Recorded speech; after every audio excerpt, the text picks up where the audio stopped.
My loving dear students. तो इसके previous class में हम लोगों ने दो रिएक्शन के बारे में पढ़े थे, जो कि था कॉम्बिनेशन रिएक्शन और डिकम्पोजिशन रिएक्शन। ठीक है, और आज हम लोग बाकी सारे रिएक्शन को यहाँ पे कवर करने वाले हैं, जो कि बहुत ही इजी एक्सप्लेनेशन से। तो हम लोग यहाँ पे स्टार्ट करते हैं। सबसे पहला हमारा रिएक्शन है यहाँ पे डिस्प्लेसमेंट रिएक्शन, जो कि तीसरा रिएक्शन है। ठीक है, सो डिस्प्लेसमेंट रिएक्शन मतलब क्या है? डिस्प्लेसमेंट, आप इस वर्ड से ही यहाँ पे समझ सकते हैं कि डिस्प्लेसमेंट जिस प्लेस में है उस प्लेस से अगर उसको हटा दिया जाए, मतलब कि डिस्प्लेस कर दिया जाए, तो उस टाइप ऑफ रिएक्शन को हम लोग यहाँ पे क्या कहेंगे? Displacement reaction. किस तरीके से समझो यहाँ पे? ठीक है, देखो सबसे पहले आप लोग यहाँ पे पढ़े होंगे रिएक्टिविटी सीरीज।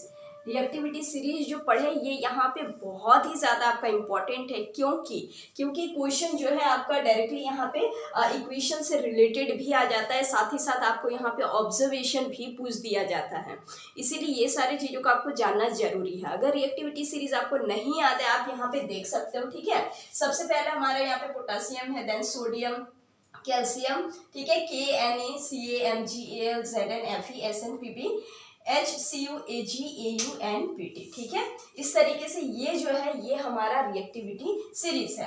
और ये इस तरीके से है, जितने ऊपर वाले जो है ये हाईली रिएक्टिव है, मतलब कि मोस्ट रिएक्टिव, बहुत ज्यादा रिएक्टिव। कहाँ से कहाँ तक? पोटासियम से लेकर के हमारे एल तक। ठीक है, और इसके बाद जो है ये मीडियम आप कह सकते हैं, या फिर बोल सकते हैं कि इससे कम रिएक्टिव। ठीक है, या फिर लिस्ट रिएक्टिव भी कह सकते हैं। लेकिन ये नीचे वाला जो है ये हमारा एस से लेकर के पीटी तक ये वेरी अनरिएक्टिव है, मतलब कि बहुत ही कम रिएक्टिव हम लोग इसको कह सकते हैं। तो ये रिएक्टिविटी सीरीज आपको क्यों इंपॉर्टेंट है, इसको हम लोग यहाँ पे देखेंगे। ठीक है, देखो सबसे पहले हम लोग यहाँ पे एक इक्वेशन लेते हैं, जो कि आप और बहुत सारे इक्वेशन है जो कि आप एनसीईआरटी से देख सकते हैं। ठीक है, सबसे पहला हमारे यहाँ पे क्या है? Fe, जो कि सॉलिड है, CuSO4, ठीक है, कॉपर सल्फेट। अब देखो यहाँ पे क्या हो रहा है, ये डिस्प्लेस हो रहा है। आप Fe को देखो, ठीक है, Fe को देखो, और यहाँ पे हमारे क्या है, ये Cu को देखो। अब बताओ कि Fe ज्यादा रिएक्टिव है, आयरन ज्यादा रिएक्टिव है, या फिर Cu ज्यादा रिएक्टिव है? अब देखो Cu यहाँ पे है और Fe हमारा कहाँ पे है? Fe यहाँ पे है, मतलब कि Fe is more reactive than Cu। ठीक है, तो Fe अगर ज्यादा रिएक्टिव है Cu से, तो Fe क्या करेगा? Cu को डिस्प्लेस कर देगा। क्या करेगा? Fe Cu को डिस्प्लेस कर देगा, और क्या करेगा? ये सल्फेट के साथ आकर के मिल जाएगा। अब देखो यहाँ पे रिएक्शन क्लियरली है, Fe जो है ये SO4 के साथ यहाँ पे मिल गया, मतलब कि हमारा यहाँ पे बन गया आयरन सल्फेट। ठीक है, और Cu को क्या कर दिया? डिस्प्लेस कर दिया, मतलब कि बाहर निकाल दिया। ये Cu हमारा डिस्प्लेस हो गया। सेम एज द नेक्स्ट यहाँ पे अगर हम लोग यहाँ पे एग्जाम्पल अगर देखते हैं, तो हम लोग लीड का यहाँ पे लेते हैं, दैट इज Pb। ठीक है, S मतलब सॉलिड है यहाँ पे, और एक सोल्यूशन हमारे यहाँ पे क्या है? यहाँ पे कॉपर क्लोराइड। अगेन आपको यहाँ पे देखना है कि लीड ज्यादा रिएक्टिव है या फिर आपका कॉपर यहाँ पे ज्यादा रिएक्टिव है। फिर से आप देखो रिएक्टिविटी सीरीज, यहाँ पे देखो Pb यहाँ पे है, क्लियरली आपको दिख रहा है, और जो Cu जो है हमारा, Cu मतलब कि कॉपर, ये यहाँ पे है। तो आप देख रहे हैं ना कि रिएक्टिविटी सीरीज जो है सबसे ज्यादा यहाँ पे काम आ रहा है। सो यहाँ पे क्या हो जाएगा आपका? Pb। अब देखो Pb जो है ये Cu को क्या करेगा? डिस्प्लेस कर देगा, मतलब कि ये यहाँ पे डिस्प्लेस करके निकाल दिया, और क्या होगा यहाँ पे? हमारा लीड क्लोराइड बन जाएगा, मतलब कि PbCl2। ठीक है, और ये सॉलिड Cu। यहाँ तक क्लियर है? इस तरीके से आप रिएक्शन को बना सकते हैं खुद से भी। इसको हम लोग क्या कहते हैं? सच type of reaction is called displacement reaction, जिसको कि अब हम लोग यहाँ पे समझते हैं कि high reactive element displace the less reactive element. इस एक लाइन से आप इस पूरे डिस्प्लेसमेंट रिएक्शन को कभी नहीं भूलोगे, और बहुत ही अच्छे से आपको यहाँ पे याद रहेगा।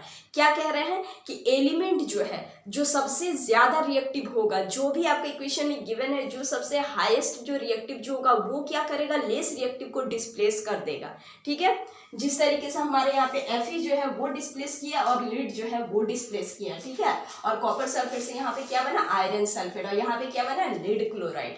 ऑलराइट, ये था हमारा क्या यहाँ पे? Displacement reaction. इसको हम लोग क्या कहेंगे यहाँ पे? Displacement reaction. सेकंड हमारे यहाँ पे आता है डबल डिस्प्लेसमेंट रिएक्शन। अब यहाँ पे क्या है समझो, डबल डिस्प्लेसमेंट रिएक्शन में क्या है? यहाँ पे तो सिंगल एलिमेंट इस तरीके से डिस्प्लेस हो रहे थे, लेकिन डबल डिस्प्लेसमेंट, अब वर्ड से ही समझो, यहाँ पे क्या हो रहा है? डबल डिस्प्लेसमेंट, मतलब कि यहाँ पे डायरेक्टली एक्सचेंज ही हो जा रहा है, किसका? आयन का।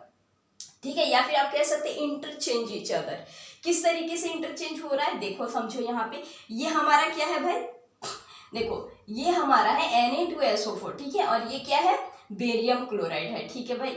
अब ये जो सोडियम सल्फेट जो है और बेरियम क्लोराइड, अब देखो यहाँ पे देखो कैसे इंटरचेंज हो रहा है।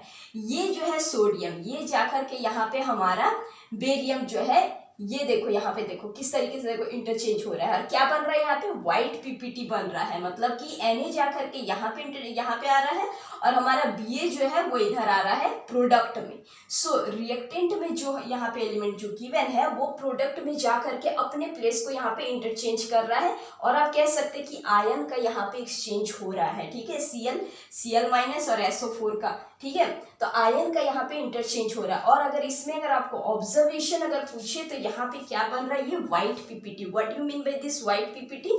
व्हाइट पीपीटी मतलब कि क्या होता है, व्हाइट पीपीटी जनरली ऐसा सब्सटेंस जो कि इनसोल्यूबल हो, ठीक है, जो कि नहीं घुलता, इनसोल्यूबल, उसको हम लोग क्या कहते हैं, व्हाइट पीपीटी कहते हैं। और ऐसे रिएक्शन को हम लोग क्या कहते हैं, प्रेसिपिटेशन रिएक्शन, ठीक है, क्या कहते हैं, प्रेसिपिटेशन रिएक्शन। बहुत बार आपका ये वर्ड आएगा पीपीटी, व्हाइट पीपीटी, इसलिए चीजों को जान लो यहाँ पे। सो यहाँ पे हमारा क्या हुआ, ये जो है आयन का यहाँ पे एक्सचेंज हो गया, ठीक है। तो जब यहाँ पे इंटरचेंज होता है आयन का या फिर एक्सचेंज होता है आयन का किससे, रिएक्टेंट से प्रोडक्ट में जा करके, और एक व्हाइट पीपीटी यहाँ पे देता है, तो इस टाइप ऑफ रिएक्शन को हम लोग क्या कहते हैं, डबल डिस्प्लेसमेंट रिएक्शन। मतलब कि the exchange of ion between the reactant is called double displacement reaction. Alright, और भी है 2-3 एग्जांपल्स, आप लोग एनसीईआरटी में देखना, बहुत अच्छी से दिया गया है, ठीक है। अब देखो ये तो हो गया हमारा डिस्प्लेसमेंट रिएक्शन, हम लोग समझ गए भाई क्या था हमारा डिस्प्लेसमेंट रिएक्शन और डबल डिस्प्लेसमेंट रिएक्शन क्या था, ये भी चीज हम लोग समझे। अब यहाँ पे जो आपका सबसे लास्ट जो आता है वो होता है oxidation and reduction. Oxidation reaction किसको कहते हैं और रिडक्शन रिएक्शन किसको कहते हैं, और जब दोनों रिएक्शन हो तब उसको क्या कहते हैं, चीजों को समझते हैं, ठीक है। ऑक्सीडेशन रिएक्शन मतलब क्या है, देखो ऑक्सीडेशन से ऑक्सीजन याद रखना, जब गेन ऑफ ऑक्सीजन होता है और लॉस ऑफ हाइड्रोजन होता है तो हम लोग उसको क्या कहेंगे, ऑक्सीडेशन रिएक्शन। और इसी के ऑपोजिट अगर बात करें रिडक्शन का, तो रिडक्शन में क्या होता है कि ऑक्सीजन लूज होता है, O2 इज लूज होता है, ठीक है, O2 यहाँ पे लूज होता है, बट हाइड्रोजन का यहाँ पे क्या होता है, गेन होता है, तब हम लोग इसको क्या कहते हैं, रिडक्शन रिएक्शन।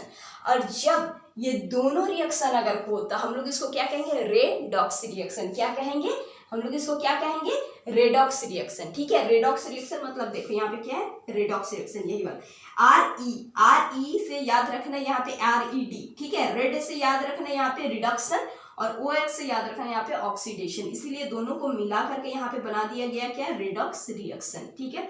ऑलराइट, फिर से देखो यहाँ पे एग्जांपल से अब हम लोग समझते हैं। सो ऑक्सीडेशन रिएक्शन यहाँ पे देखो हो रहा है, ये पहला हमारे यहाँ पे ऑक्सीडेशन रिएक्शन हो रहा है, दैट इज Cu+O2। जब इसको हम लोग हीट जब करते हैं तब यहाँ पे क्या हो रहा है, ऑक्सीजन का गेन हो रहा है, ठीक है, कॉपर पे आकर के ऑक्सीजन का यहाँ पे गेन हो रहा है। तो सच टाइप ऑफ रिएक्शन हम लोग इसको क्या कहेंगे, oxidation reaction, because of gain of oxygen, ठीक है। कॉपर ऑक्साइड बना मतलब कि गेन ऑफ ऑक्सीडेशन यहाँ पे हुआ। और इस तरीके से हमारा एक और रिएक्शन अगर लेंगे तो उसमें हमारा हाइड्रोजन का लॉस भी होगा, तो उस रिएक्शन को भी हम लोग ऑक्सीडेशन रिएक्शन कहेंगे, ठीक है। और इसमें हमको क्या मिला, यहाँ पे ब्लैक कोटिंग मिला, ये भी आपको एक इंपॉर्टेंट सा बात है याद रखने का, ठीक है। अब अगर रिडक्शन का एक हम लोग एग्जाम्पल यहाँ पे लेते हैं, दैट इज CuO, ठीक है। यहाँ पे जो है हमारा कॉपर ऑक्साइड जो कि ब्लैक कोटिंग वाला है, उसको जब हम लोग यहाँ पे हाइड्रोजन से जब देते हैं तब हमारे यहाँ पे देखो क्या बन रहा है, H2O+Cu, ठीक है। अब यहाँ पे क्या हो रहा है, यहाँ पे हमारा हो रहा है लूज ऑफ ऑक्सीजन, तब हम लोग इसको क्या कहेंगे, लूज ऑफ ऑक्सीजन। Cu जो है देखो, Cu के पास यहाँ पे ऑक्सीजन था, उधर गया तो क्या हुआ, Cu के पास ऑक्सीजन है नहीं है, मतलब कि वो लूज कर रहा ऑक्सीजन को। तो such type of reaction is known as redox reaction, मतलब कि लूज ऑफ ऑक्सीजन। क्लियर है। ऑक्सीडेशन रिएक्शन मतलब क्या है, oxygen gain hydrogen lose. Redox reaction मतलब क्या है, ऑक्सीजन लूज हाइड्रोजन गेन। और जब दोनों यहाँ पे जब हम लोग मिला देते हैं तो हम लोग इसको कहते हैं रेडॉक्स रिएक्शन। रेडॉक्स रिएक्शन एक और एग्जांपल हम लोग यहाँ पे लेते हैं, that is copper oxide again hydrogen के साथ जब जाता है तो H2O+Cu। अब यहाँ पे देखो हाइड्रोजन जो है, हाइड्रोजन यहाँ पे जाकर के क्या हो रहा है, O यहाँ पे मतलब ऑक्सीजन यहाँ पे गेन हो रहा है, तो इसको हम लोग क्या कहेंगे, ऑक्सीडेशन रिएक्शन। और Cu इधर जाकर के क्या कर रहा है, लॉस ऑफ ऑक्सीजन, यहाँ पे था इसके पास ऑक्सीजन, इधर है नहीं है, मतलब कि यहाँ पे लॉस कर रहा है, तो ये क्या हो गया, रिडक्शन। तो ऑक्सीडेशन और रिडक्शन जब सेम इक्वेशन में दिखे तो उसको हम लोग क्या कहते हैं, जब सेम रिएक्शन में जब आए ऑक्सीडेशन एंड रिडक्शन, तब उसको हम लोग क्या कहेंगे, रेडॉक्स रिएक्शन। क्लियर है। सो आज हम लोग यहाँ पे क्या समझे, हम लोग समझे यहाँ पे डिस्प्लेसमेंट रिएक्शन, जो कि रिएक्टिविटी सीरीज आपको एकदम से याद रखना है बहुत अच्छे से। बहुत सारे यहाँ पे आपका सिंपल ट्रिक से भी इसको याद रख सकते हैं, ठीक है। जैसे केदारनाथ का इस टाइप से भी बहुत सारा दिया गया है, और के पोटासियम डोंट कॉल, इस टाइप से बहुत सारा आपको गूगल में मिल जाएगा। बाकी अगर आपको चाहिए तो हम भी आपको दे देंगे, आप कमेंट कर दीजिएगा, ठीक है। सो डिस्प्लेसमेंट रिएक्शन हम लोग रिएक्टिविटी सीरीज के थ्रू बहुत अच्छे से यहाँ पे हम लोग रिएक्शन खुद से भी बना सकते हैं। और सेकेंडरी है डबल डिस्प्लेसमेंट रिएक्शन, यहाँ पे एक्सचेंज ऑफ आयन होता है बिटवीन द रिएक्टेंट, ठीक है। और व्हाइट पीपीटी भी आपको याद रखना है, साथ ही साथ oxidation and reduction and both जब होता है तो बनता है हमारा रेडॉक्स रिएक्शन। सो यहाँ पे आपका सारे रिएक्शन कंप्लीट होते हैं। आई होप कि आपको चीज़ों को समझ में आ गई होगी। सो नेक्स्ट वीडियो में हम लोग फिर से नेक्स्ट टॉपिक को कवर अप करेंगे। आज के लिए बस इतना ही, मिलेंगे हम लोग नेक्स्ट वीडियो में।